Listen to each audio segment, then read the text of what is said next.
What's up, guys? This is JTQ9 of SSX1 and welcome back to the channel. So in this video here today, I figured this is something I don't usually do in terms of giving tips and guides and stuff like that for event quests and this and that, but I found that I don't know, I felt like I wanted to make a video on it. I felt like the last couple war videos I've been doing have been very depressing for me personally, maybe to your enjoyment and entertainment, because clearly people like seeing me die. From the different views and stuff, but for the most part I figured I'd go through and kind of help out and give some points and tips on this, because I do get through this gauntlet basically itemless. So with the exception of the last fight where I used I think like 5 or 6 potions, I did get through this pretty smooth. So the one thing you need to watch on this particular fight is this timer on the right hand side. Maybe I went a little fast on this, but every 20 seconds if you're not throwing a special when that timer runs out, he gets a degen put on you.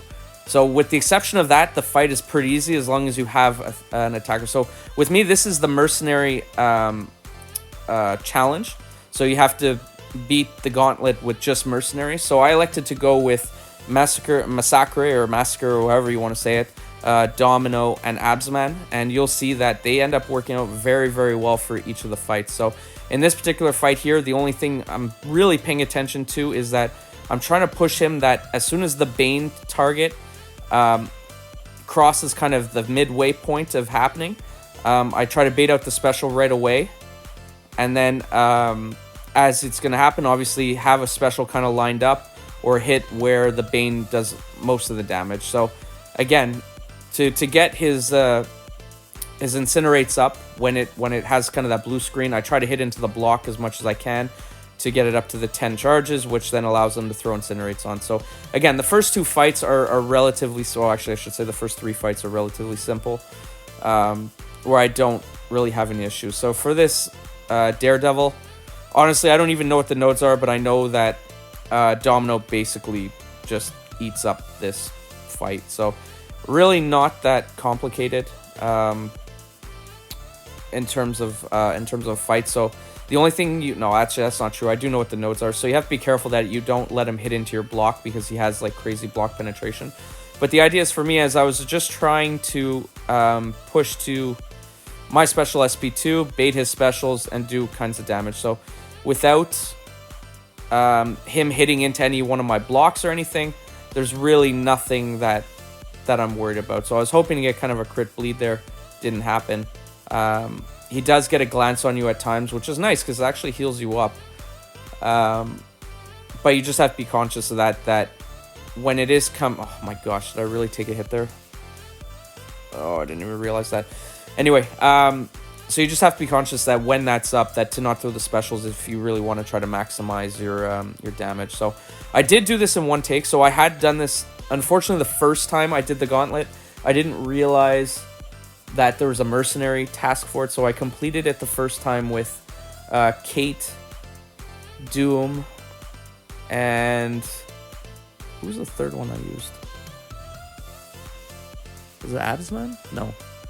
Kate, Doom, oh, and Hulkling, and it worked out really well for me. And I actually ended up doing it itemless, no potion revives or anything like that. So I mean, unless you guys want to see the video, I don't plan on uploading it at all. So I figured this one here is kind of the more relevant one. So in this particular fight here, I ended up going in with the wrong champ in hindsight.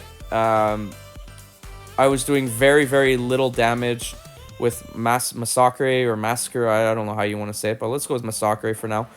And I knew that what I wanted to do was try to just do as much damage as I possibly could, because I knew he wasn't going to be used for the rest of the run. So in this case here, I ended up going in with Domino, and Domino is great. So the trick with this one is that to do any kind of real damage, you have to parry him to get the poison up. If you don't, and obviously not get hit with when he goes unblockable. But so if he doesn't have a poison on him, you're going to do very, very little damage. So the idea is you want to try to get it where you can time being lucky,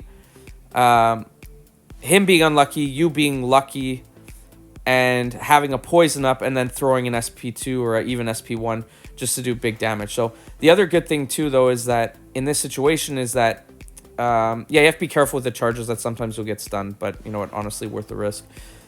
I ended up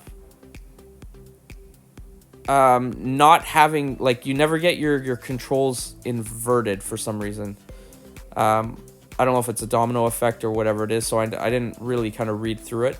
But all I know is that when I was going through this process, that domino was a very viable feature, very viable champ. So again, I was trying to get the parries on to get the poison up, and then throwing the big specials. As you'll see here, I end up doing 100,000 damage crit that ends up killing him. So went down. He was probably, honestly, the hardest fight of all this, because once you get to understand how the other champs work, it's really not that complicated. I mean, Bullseye can be a bit of a pain, but you'll see what I do to help get him down in one shot. So in this one here, Absman is honestly one of the perfect counters. Well, for this particular challenge. Doom was great because you just get her locked in a Doom cycle and you just kind of keep pushing to SP3. But with Absman, it's great because the unstoppable that she throws when she has the specials ends up like disappearing very, very quickly. So if you don't hit her within a certain amount of time, you end up getting rooted. So you do have to be careful about that. But the idea is that I was trying to refine constantly. So meaning throwing when I'm in Uru or Magma form, throwing the same specials. So then he ends up doing more damage. So in this case here, I was just trying to bait the special. So there's the unstoppable, and I am rooted there, but you can parry and can throw specials to get out of it. So it isn't too bad.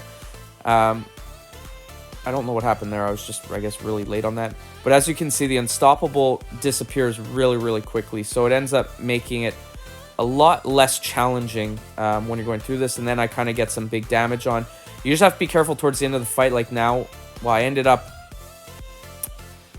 when she's indestructible, I end up pushing to the SP3 by accident. I wasn't paying attention at that particular point. So here I'm just trying to get specials off, trying to do as much damage as I can before she ends up, which she will end up throwing it. Which is not, honestly, the end of the world. Because, again, in the I only brought Absman in for this one particular fight. So I have Domino cleaning this up just because there wasn't much health left. I knew I was going to be able to get some, just some parries and some hits before kind of she was able to throw specials. So this is kind of the only area where I ended up using, I think, 6 potions just to heal up.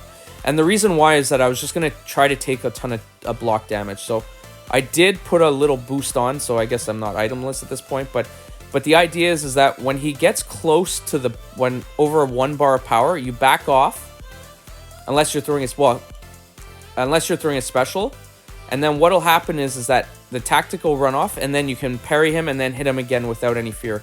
Otherwise, he's going to do kind of like, he's going to evade you, and it's not ideal. So, because he'll have that kind of killer instinct. But what I end up doing here, because Domino's basically also not bleed immune, but she doesn't take much damage from it, I end up just blocking all of his specials. And because with mystics, with mutants against this particular Bullseye, her every shot or every SP1 that she throws is a guaranteed crit hit. So I think at one point maybe I tried going to an SP2 just to see, but as you can see, I'm doing some decent damage. And I think at one point I even end up getting some crit bleed on him, which is great. So that's the only reason why I basically healed up, was to make sure that I could take the block damage and not have to use a revive, because I am going to be doing some attempts in Acropolis coming up in the next week or so, now that I've finished kind of the EQ and the side quest. So now the only kind of content I have left to do is I have a couple paths left in Acropolis. So I'll be looking to do that and getting that going. But as you can see, so I finished the gauntlet, didn't have to use any revives. As long as you pay attention to a couple of the tactics, so I was able to get my Paragon Gauntlet tasks completed there, which I was very happy about. So overall, I ended up running it a couple times, just for fun. Well, not for fun, because I wasn't paying attention to what champs I should have been using. But for me personally, these 3 champs were great. So if you're looking for another for a team option, why don't you give it a shot and see how it goes. So anyway, thank you all for tuning in, and we will catch you in the next video. Let me know if you like this type of content, and maybe I'll upload more of this stuff moving forward. Thanks. Bye.